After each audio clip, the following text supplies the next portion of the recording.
10.9 crore toilets, which is like giving everyone in Germany a toilet, everyone a toilet in Germany. And we've provided 24.3 crore people access to clean drinking water, which is equivalent to providing every single citizen in Brazil with clean drinking water. We've also, in the last 7-8 years, we've built 55,000 kilometers of highways, which is like building road across 1.5 rounds of the entire earth. And we've provided 2 billion COVID-19 vaccine doses, which is 6 times the population of USA and 5 times the population of Europe, and 2.5 times the population of EU and USA combined. We've also enrolled 50 crore people in the form of Ayushman Bharat, which is more citizens covered than the entire population of the European Union. I'm saying this because this developmental agenda is very critical. That is the political narrative which will come in when you become a leader. Now, G20 is actually a whole of government approach. There is a finance minister and a central bank governor's track. The first meeting of the finance deputies and the deputy governors of the Reserve Bank is being held in Bangalore. Today, there are 8 work streams. There is a Sherpa track which has 13 working groups. There is the foreign ministers meeting, and there are 11 engagement groups, and there is an Empower initiative. So all these combined together, there are about 215 events, 215 different meetings in about 56 cities of India. 215 meetings in 56 cities of India. So just to give you a perspective, the meetings are being held in every state and every union territory. There's not a single state or a union territory we are leaving. We are covering the entire state and union territory of India. And this is taking G20 to showcase India across every state and every union territory of India. There are various ministerial meetings which will be held in different places. We've shown you how the ministerial meetings will be held. Now the Sherpa, there is a Sherpa track, which is, Sherpa acts like the envoy of the leaders, and therefore there is a Sherpa track where different issues come up, different ministries are working.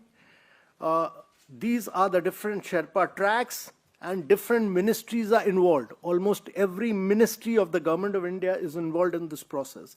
So you have the working groups of Sherpa track, then you have the finance track working groups, which are headed by different countries, and these are the different finance tracks, which will show you that the finance track, the Sherpa track, and these are the different engagement groups. So there's a business 20, there's a civil 20, there's a labor 20. All these, many meetings of these will be held in different parts of the country. Urban 20, women 20, youth 20. So youth is mobilized, women is mobilized, science is mobilized, startups are. So India's, for the first time, created a new group. The new group created by India is the Startup 20. The Startup 20 group has been created because India today has more than 80,000 startups. They are accelerating the growth of India. When we started the Startup India movement, there was just about 116 startups. Today we have over 106 unicorns. We are creating 4 unicorns a month. And therefore we are the tech garage of the world, and therefore we are giving a big thrust to startups in India. Now this is an opportunity, a huge opportunity to create a win-win collaboration between developing countries, global south, advanced countries. And while we are building approaches to benefit the world on key global issues, and we are shaping an inclusive future, we are also trying to share India's experiences. A lot of Indian experiences which we'll share. Now, many of you ask, what are India's priorities? Our priorities are, one, that India has put up a very big technological transformation infrastructure, that is the digital public infrastructure. So whether the world can learn from India's experiences on digital public infrastructure. The second priority is women-led development. How do we undertake If today in India there are more women than men, the latest data, NFHS data shows that there are more women than men, so women-led development. And then most of these institutions, the World Bank, the IMF, all were created in the post-World War II Bretton Woods period. They are not designed for SDGs or for climate change. Then how do you create multilateral institutions for the 21st centuries? And there's a challenge in today's world on food, fuel, and fertilizer. So how do we bring food, fuel, and fertilizer? How do you solve these challenges for the world? If we are not able to provide fertilizer, tomorrow food will not be provided. And then accelerating progress on sustainable development goals, particularly health and education. And then the Prime Minister has spoken at length about lifestyle for environment, green development, climate finance. And today's world, the growth has slowed down. So how do we accelerate inclusive and resilient growth? How do we accelerate growth is the other issue. So these are our priorities.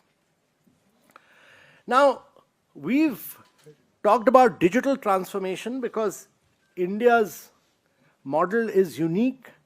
We've been able to provide digital identity to everyone. We've been able to provide bank accounts.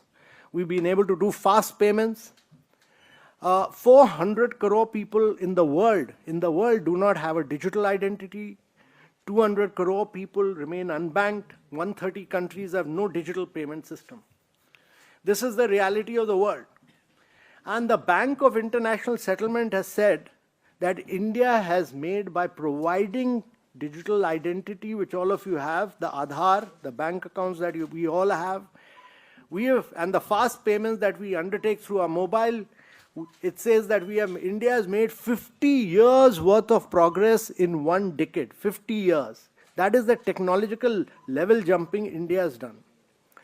So India's digital public infrastructure has enabled 50 times more direct transfer of benefit. We were doing 10,000 crore in 2013. Today we are doing 5.5 lakh crore.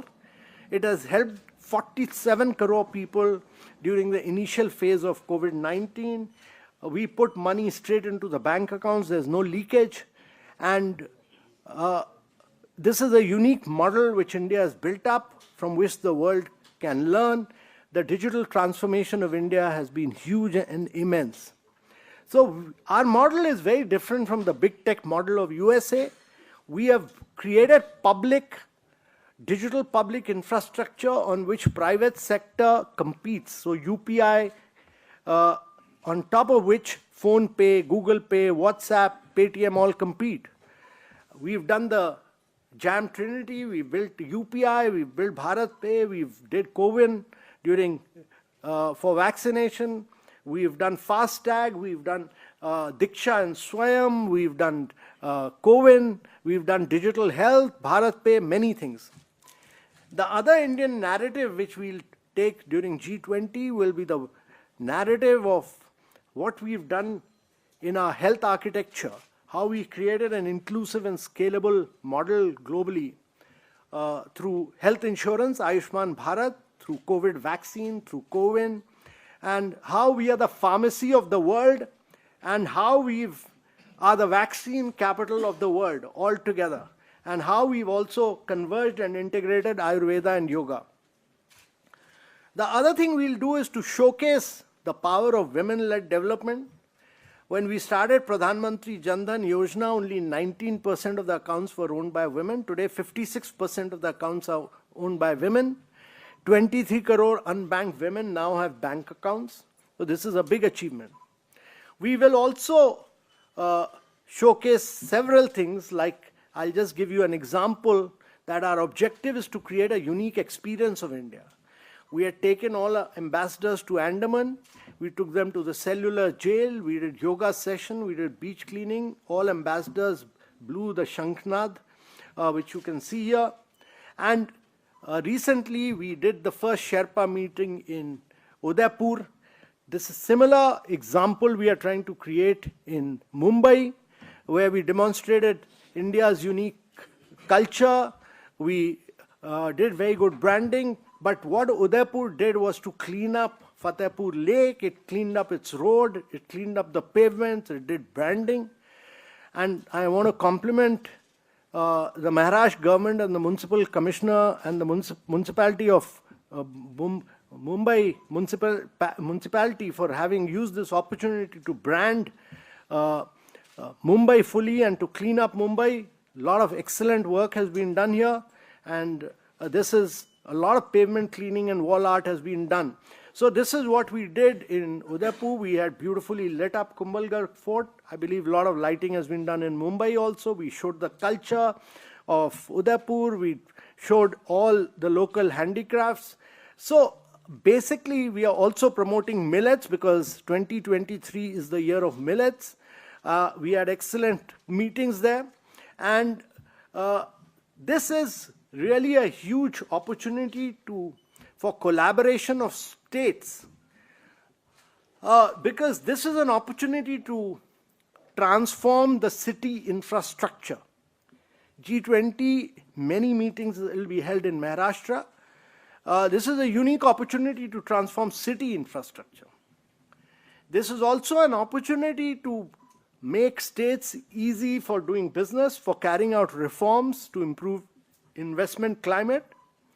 This is an opportunity to do seamless planning and logistics for the event, to showcase the state's culture and heritage, and to ensure Jan Bhagidari across G20 and to create very memorable cultural experiences and events through your state's folk and classical art forms.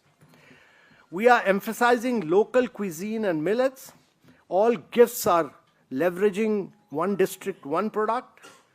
And we are ensuring branding, and we are equipping all venues with good infrastructure, internet connectivity, etc.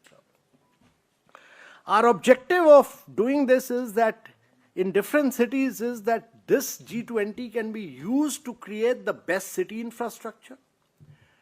We can build a very big travel and tourism, leisure and wellness brand, because globally there's a huge travel and tourism leisure market of 440 lakh crore. India's share is very minimal at 2.5%. There's a very big global MICE market, meeting, incentives, convention and exhibition market of 52 lakh crore, where India's share is less than 1%. We can capitalize on the very large global handicraft industry, where there's a huge opportunity. This is also an opportunity for Maharashtra to turn itself into a global brand and showcase its world of local food and cuisine. We are combining G20 with a lot of other events, with the festivals of India, with Pravasi Bharatiya Divas. We are doing university outreach programs. We are lighting up monuments. We are linking them up with craft melas. We are doing several sand art beach cleaning. So many of the events are linked with International Kite Festival. Many of them are linked with International Sand Art Festival, with the Suraj Kund Mela, in Hornbill Festival, with the dance festival in Khajuraho. And our objective is that we create a very unique Indian experience, which is spiritually elevating, culturally enriching, mentally rejuvenating, and physically invigorating for every visitor, Over more than 1 lakh of people will come, more than 1 lakh. And our objective is that we create a very unique Indian experience. So this is an unparalleled opportunity for India and the world. The next decade is poised to be India's decade. There's a Morgan Stanley study which has just come out 3-4 days back, or probably 10, 15, 2 weeks back. The 4 global trends of demographics, digitalization, decarbonization, and deglobalization are all favoring New India. And therefore, New India is about digital transformation. It's about aligning with global value chain. It's about a young India where the median age will be 29, and about driving deep decarbonization through renewables, green hydrogen, etc. This is just the reverse process in many other parts of the world. So as the Prime Minister has said in Bali, that our presidency would be inclusive, it'll be ambitious, it'll be action-oriented and decisive, and that is what we will try and do. The meeting being held in Mumbai is the Development Working Group meeting, where On the first day, tomorrow, we have some side event, and then we have 2 days of discussions. We will, the development working group is the custodian of development agenda in G20. We will share India's human-centric SDG story. A lot of work has been done through DBT, through a range of schemes which I talked about. We will utilize the power of digital technology and data as key enablers, and what India has done in the field of digital technology, and how a program like Aspirational District Program was driven based on data.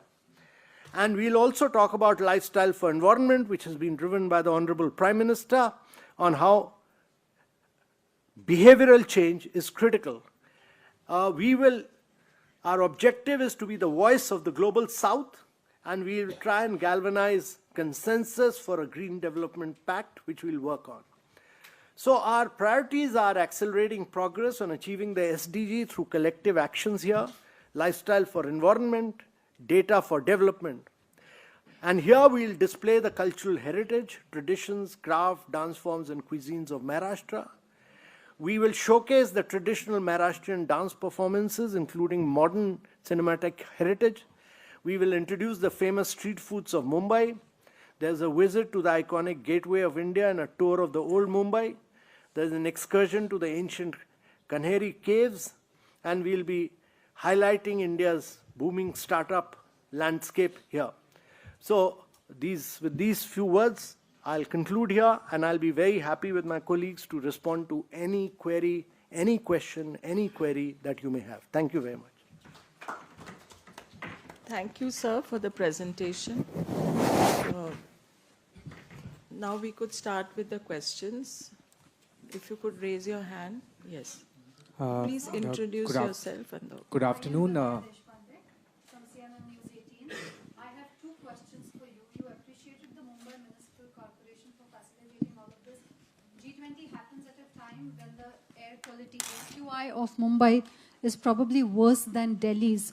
What will be your expectation from the state government and the Mumbai Municipal Corporation in order to make sure that Mumbai is showcased well as an international destination? And secondly, there is a lot of controversy since yesterday as some escort vehicles which have been provided for the G20 event are actually from the Nirbhaya Fund, which is meant for women's protection.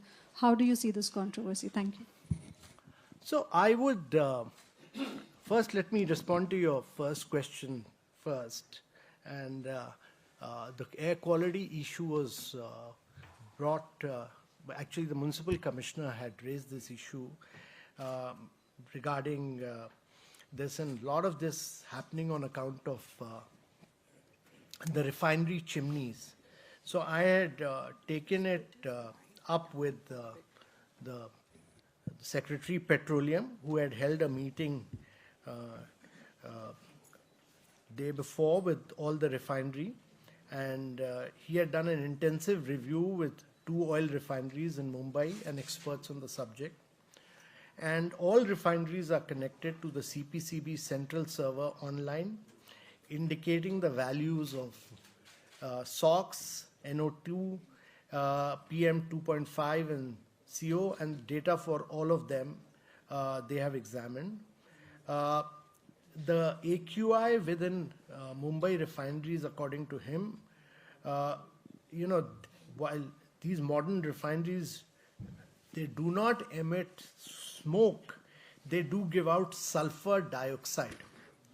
And in the case of Mumbai refineries, SOx emissions are well within prescribed norms of 10.44 ppm.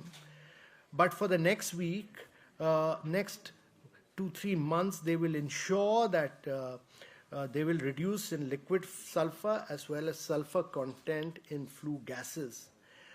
But I think long-term measures are required, not just from the refinery, but in terms of keeping air quality of very high quality. Because of switching over to electric mobility, there's a need to keeping the city clean. There are many other challenges. Some of the challenges are in Delhi are very different from the challenges in Mumbai. One of the challenges is that the Deona dumping ground is also near the refineries, and the burning there should be stopped. And I think we should find a better way for Tata Electric has 2 stacks, both south of Chembur on the backside of BARC, which should switch over to cleaner forms, and therefore several other long-term mitigation measures are required, which I think I will not like to comment on. My job is to do a good professional event here, and to see that the development working group meeting is held professionally, and that the city of Mumbai benefits from this. I do not know about the other. That's something which you should address. You should address the Maharashtra government. I don't want to comment on. You can ask me any question relating to the development working group, relating to G20, anything which is of G20 related. I'll be very happy to respond to it. Please do not involve me in any local issues, and I would not like to get involved in local controversies. Yes, मेरा नाम समीर भी से है, मैं TV9 news channel से हूँ। मेरा सवाल यह है कि आपने थोड़ी देर पहले अपने प्रेजेंटेशन में कहा कि आप BMC की बहुत सारी चीज़ें जो म्यूनिसिपल कॉर्पोरेशन है उसको शोकेस करेंगे। सवाल यह है कि नहीं, देखिए, मैंने ये कहा कि G20 के लिए उन्होंने मेहनत की है, जो आप लोग भी देख सकते हैं। अब मैं म्युनिसिपल कॉर्पोरेशन के इश्यूज में मत मुझे घुसाइए कृपा करके। मैंने कहा मुझे आप लोग के जो लोकल इश्यूज हैं, लोकल म्युनिसिपल कमिश्नर और लोकल गवर्नमेंट से पूछिए। G20 और डेवलपमेंट वर्किंग ग्रुप यहाँ मीटिंग कर रहा है और वो उनकी मदद के साथ कर रहा है, तो उसके बारे में जो पूछना है पूछिए, मैं जवाब दूंगा पूरा। वो मेरी रिस्पॉन्सिबिलिटी है।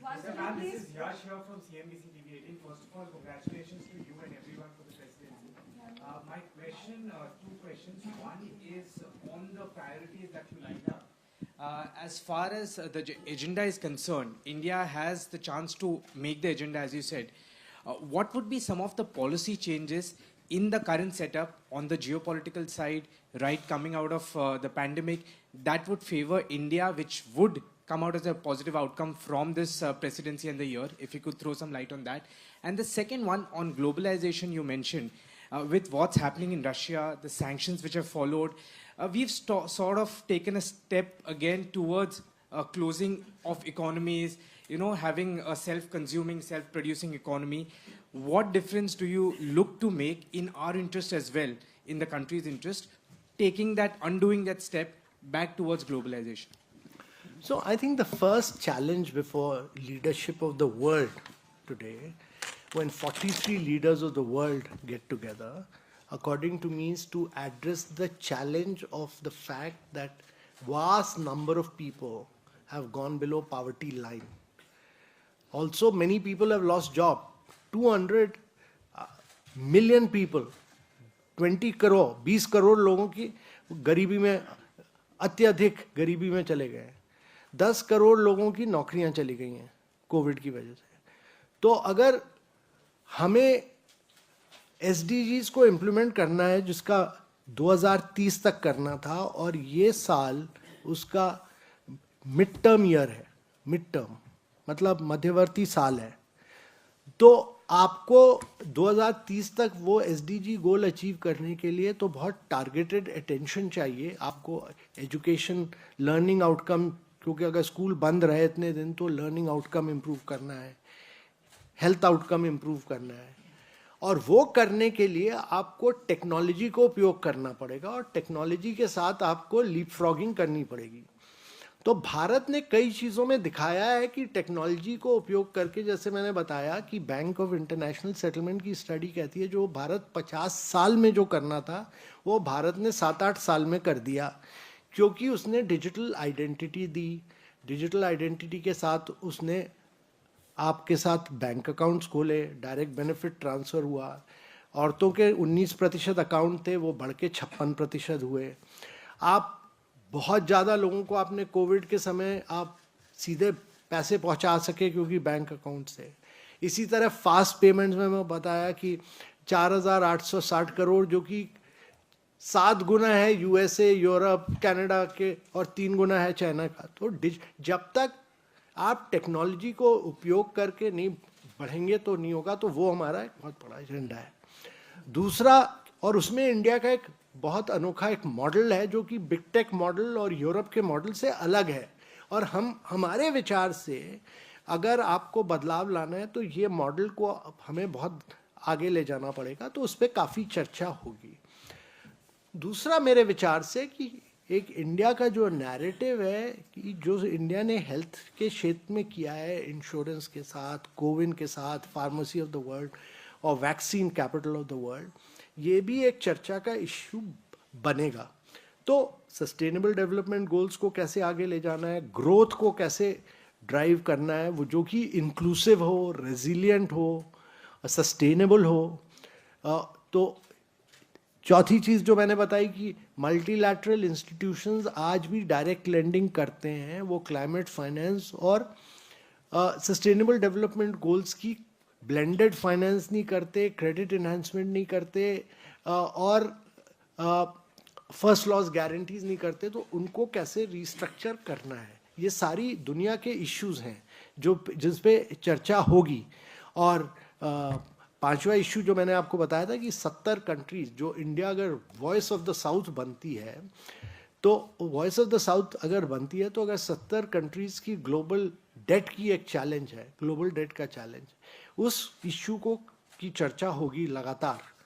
और ये 215 मीटिंग्स में लगातार ये सारी इश्यूज आएंगी, चर्चा होंगी, और उस पर हमें कंसेंसस पे लाके दुनिया में और इंडिया की लीडरशिप में हमको आगे बढ़ना होगा। ये Sir, this is Sanjay from the Free Press Channel. In the initial remarks, you said that amidst this ongoing global recession and the economic slowdown, India continues to be a silver lining. So, while setting this agenda, what will be the priorities that India will look so that the global countries, the developed countries, because as you rightly said, this is for the first time, and India, which is an emerging or a developing country, is going to set the agenda. So my question is that how India will definitely come out with this kind of agenda that will be setting. And the second thing, again, you mentioned about the issue of climate change. I mean, you have been quite vocal on that, and the Prime Minister also has been taking a lot of initiative. In this round of talks, what will be the necessary inputs that can be shared, of course, across, so that India can again set the agenda on climate change? नहीं, देखिए ये दोनों question बहुत महत्वपूर्ण सवाल हैं, और these are both very important questions. तो पहली तो चीज़ की let us start with the first question. तो देखिए, जब भारत प्रेसिडेंसी लेगा तब ग्लोबल स्लोडाउन है जगह जगह, और ये दुनिया पूरी उथल पुथल में है, पर हर चुनौती एक अवसर भी होता है। तो अगर every crisis is an opportunity, this is an opportunity for the world leaders. And what is leadership all about if you are not able to transform the world? That is why the Prime Minister has said, in his editorial, he said, we believe in the oneness of all, and that हम सबके साथ मिलके दुनिया को आगे ले चलेंगे। और इसीलिए उनका जो कहना है कि अगर इंक्लूसिव ग्रोथ होनी चाहिए, रेजिलिएंट ग्रोथ होनी चाहिए, सस्टेनेबल ग्रोथ होनी चाहिए, और ये ग्रोथ करने के लिए क्या करना है, उसके लिए कई चीजें करनी है। आपको इंस्टीट्यूशनल रीस्ट्रक्चरिंग करनी पड़ेगी मल्टीलैटरल इंस्टीट्यूशंस को, आपको क्लाइमेट एक्शन करना पड़ेगा, क्लाइमेट फाइनेंस जो उन्होंने कहा लाइफ के थ्रू, कि मतलब लाइफस्टाइल फॉर एनवायरनमेंट, क्योंकि 2009 में कोपेनहेगन में इन लोगों ने कहा था, डेवलप्ड कंट्रीज ने कहा था कि हम 100 बिलियन देंगे। Developing countries do not contribute to the carbonisation. हमारा जो शेयर है, आप 1.5 डिग्री पर देखिएगा तो 2004 गीगाटन में 2400 गीगाटन कार्बन स्पेस अवेलेबल है, उसमें इंडिया का शेयर इज ओनली 1.5%। आप पर कैपिटा इनकम देखिएगा तो हमारा शेयर होना चाहिए 17.5%, बट हमने कार्बन स्पेस नहीं ऑक्युपाई की है। पर हम अगर वही रास्ते से चलते रहे तो हम, प्राइम मिनिस्टर ने पंच अमृत अनाउंस किया, जो उन्होंने COP21 में अनाउंस किया था, NDC टारगेट्स हमने 9 साल पहले पूरे किए। रिन्यूएबल में हम बहुत बड़ा रेवोल्यूशन लाए हैं। अब हम ग्रीन हाइड्रोजन के लिए मेहनत कर रहे हैं, साइज एंड स्केल ला रहे हैं ग्रीन हाइड्रोजन, और मेरे विचार से ये भारत क्लाइमेटिकली ब्लेस्ड है, हम साइज एंड स्केल ला सकते हैं अपनी पॉपुलेशन की वजह से, और we can transform and become the global leader, the global producer, the global exporter, the global manufacturer of electrolyzer, and become the global champion of green hydrogen. So there's a huge opportunity. But for that to happen, multilateral institutions must also finance our entrepreneurs. So that is, many of those issues will be discussed during this period.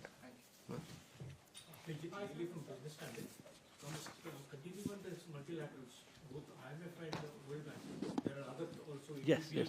You have Asian Development Bank and all. What specific drawings of action that you feel are necessary for changing their current ways of working as well as their agendas, which will address? So there are some issues like World Bank, IMF, maybe will be discussed in the finance track. There are many other institutions. There is the United Nations, there's the World Trade Organization, there's the World Health Organization. All these will be discussed here.